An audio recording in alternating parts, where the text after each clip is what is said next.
Fat Controller sat in his office and listened. The Fat Controller frowned and said, "What a nuisance passengers are. How can I work with all this noise?" The station master knocked and came in, looking worried. "There's trouble in the shed, sir. Henry is sulking, there is no train, and the passengers are saying this is a bad railway." "Indeed," said the Fat Controller. "We cannot allow that. Will you quieten the passengers, please? I will go and speak to Henry." He soon found Henry, Gordon and James looking sulky. "Come along, Henry," he said. "It's time your train was ready." "Henry's not going," said Gordon rudely. "We won't shunt like common tank engines. We are important tender engines. You fetch our coaches and we will pull them. Tender engines do not shunt." And all three engines let off steam in a cheeky way. "Oh, indeed," said the Fat Controller severely. "We'll see about that.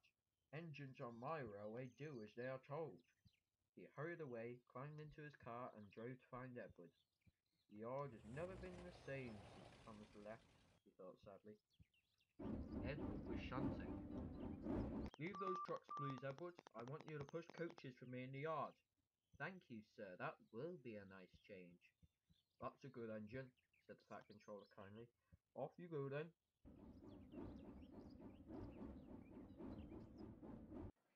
So Edward found coaches for the three engines, and that day the trains ran as usual.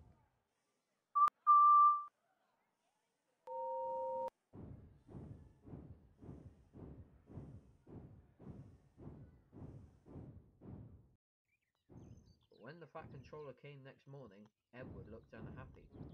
Gun came clanking past, hitting rudely.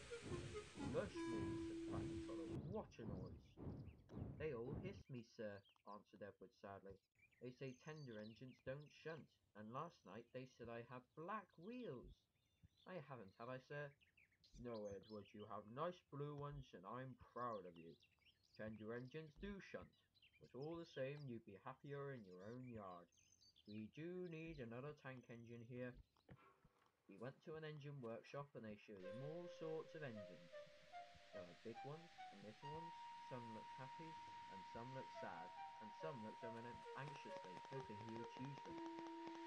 At last he saw a smart little green engine with 4 wheels. "That's the one," he thought. "If I choose you, will you work hard?" "Oh, sir, yes, sir." "That's a good engine. I'll call you Percy." "Oh, yes, sir. Thank you, sir," said Percy happily. So he brought Percy and drove him back to the yard. "Edward," he called, "here's Percy. Will you show him everything?" Percy soon learned what he had to do, and they had a happy afternoon.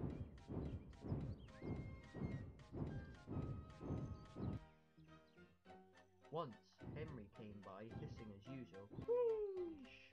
said Percy suddenly. Henry jumped and ran back to the shed. "How beautifully you wheeshed him," laughed Edward. "I can't wheesh like that." "Oh," said Percy modestly, "that's nothing. You should hear them in the workshop. You have to wheesh loudly to make yourself heard." Next morning Thomas arrived.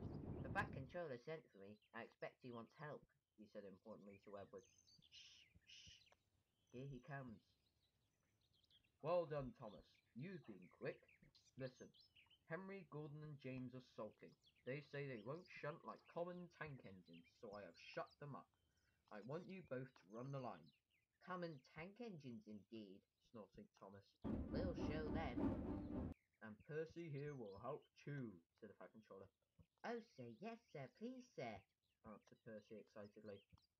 Edward and Thomas worked the line, starting at opposite ends. They pulled trains, whistling cheerfully to each other as they passed. Percy sometimes puffed along the branch line. Thomas was anxious, but both driver and guard promised to take care of Annie and Clarabelle.